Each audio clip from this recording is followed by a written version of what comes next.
गर्मियों की छुट्टियों में 5 दोस्तों ने फैसला किया कि इस बार किसी ऐसी जगह पर जाएंगे जहां आज तक कोई जाना न चाहता हो।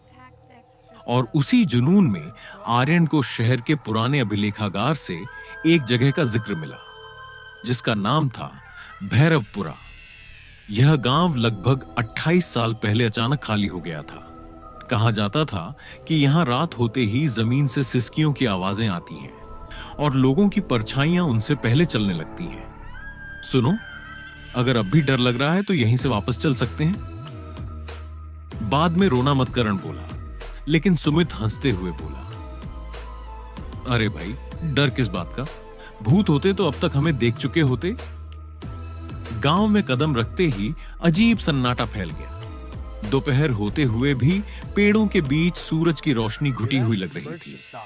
टूटे मकान, जले हुए दरवाजे उखड़े हुए, हैंडपंप और हर गली में बिखरे बच्चों के पुराने जूते पड़े थे। न कोई जानवर, न कोई पक्षी, यहां तक कि हवा भी जैसे सांस लेना भूल गई हो। मुझे बिल्कुल अच्छा नहीं लग रहा, नेहा बोली। तभी गांव के बीचों बीच एक पुराना बरगद दिखा जिसकी टहनियों में सैकड़ों काले धागे और फटी गुड़ियां लटकी थी और नीचे एक झूला बिना हवा के अपने आप हिल रहा था। यह तो बच्चों की आखिरी निशानी है। लोगों ने इन्हें बचाने की कोशिश की थी। माया ने कहा ही था कि झूला अचानक इतनी तेज घूमने लगा मानो कोई अदृश्य बच्चा उसमें झूल रहा हो। तभी सामने से एक दुबली बूढ़ी औरत आई जिसकी आंखें पूरी काली थी। उसने पूछा, क्यों आए हो यहां? ये जमीन सांस लेती है और जो इसकी सांस सुन ले वो वापस नहीं जाता। हम सच जानना चाहते हैं। आर्यन बोला तो उसने कहा, अगर जानना है तो श्मशान के पीछे बने पुराने कुएं तक जाओ, लेकिन याद रखना वहां तुम्हारी परछाई तुमसे पहले मरेगी। और यह कहते ही वो औरत मिट्टी में घुल गई। चारों तरफ धुंध फैलने लगी। घरों के दरवाजे अपने आप खुलने लगे और कहीं दूर बच्चों के रोने की आवाजें आने लगी। डर अब मजाक से आगे निकल चुका था, लेकिन फिर भी वे कुएं की ओर बढ़े जहां एक झुका हुआ आदमी काली चादर ओढ़े खड़ा था। उसके हाथ में लोहे की जंजीर थी। पास जाते ही उसने बिना मुड़े कहा, किसे अपनी आत्मा छोड़। तभी कुएं से सड़े हुए हाथ बाहर आए और जमीन पर रेंगती परछाइयां उठने लगी। करण का साया उससे अलग होकर हंसने लगा। नेहा चिल्लाई, मेरी परछाई मेरा पीछा नहीं कर रही। तभी एक बिना आंखों वाला बच्चा सुमित को खींचने लगा। माया ने घबराकर बैग से माचिस निकाली। आग जलते ही परछाइयां पीछे हटी, लेकिन काला आदमी हंसा। आग शरीर को जलाती है, आत्मा को नहीं। तभी वही बूढ़ी औरत प्रकट हुई।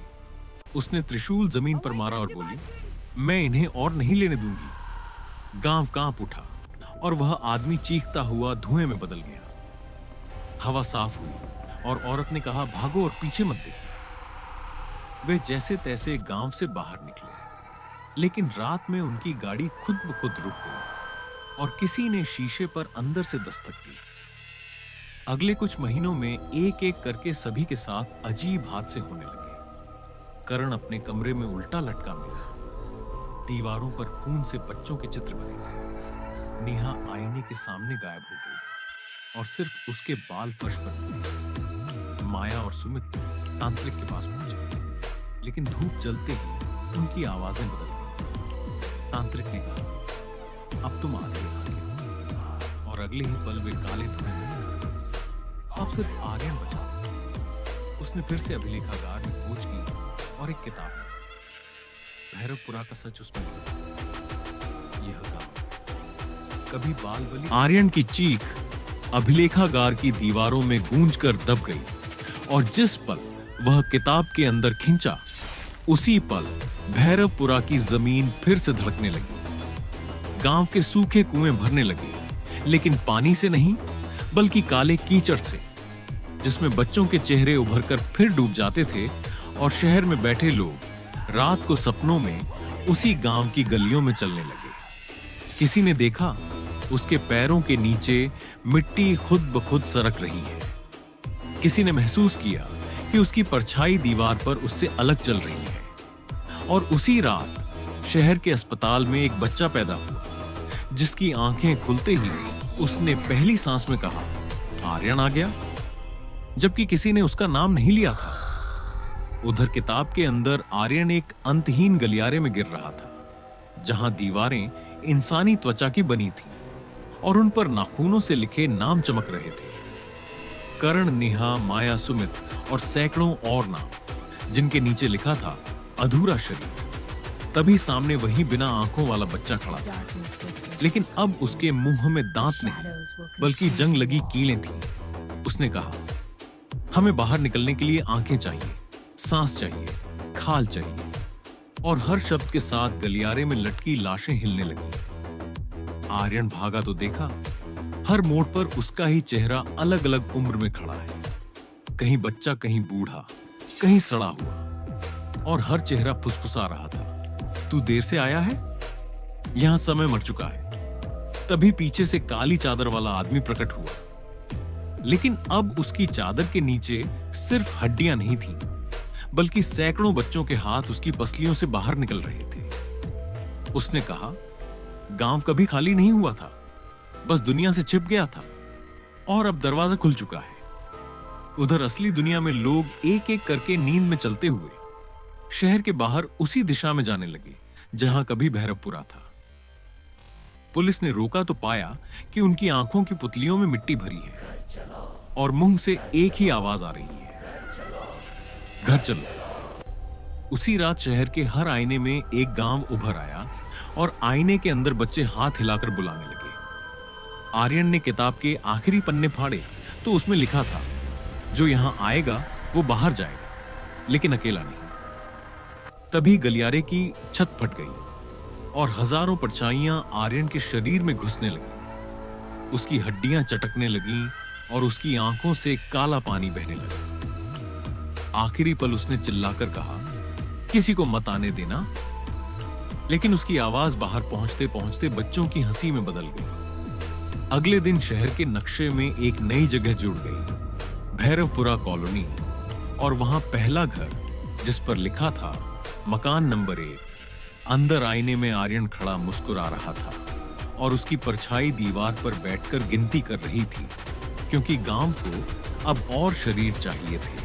भैरवपुरा कॉलोनी बनने के बाद शहर की रातें अजीब तरह से लंबी होने लगी। घड़ियां 12:47 पर अटक जाती और उस समय पैदा हुए बच्चों का रोना सुनकर माओं को लगता जैसे कोई बूढ़ा आदमी सांस खींच रहा है।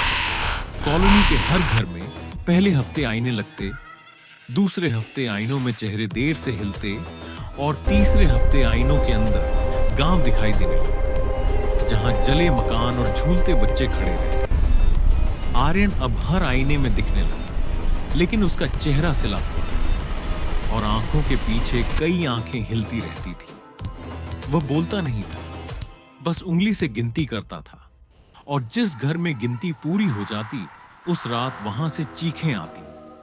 सुबह दरवाजा खुलता तो अंदर दीवारों पर कीचड़ से बने बच्चों के हाथों के निशान होते और फर्श पर सिर्फ कपड़े बचे होते। कॉलोनी के लोग भागने लगे, लेकिन रास्ते बार बार मुड़कर उसी कॉलोनी में आ गए।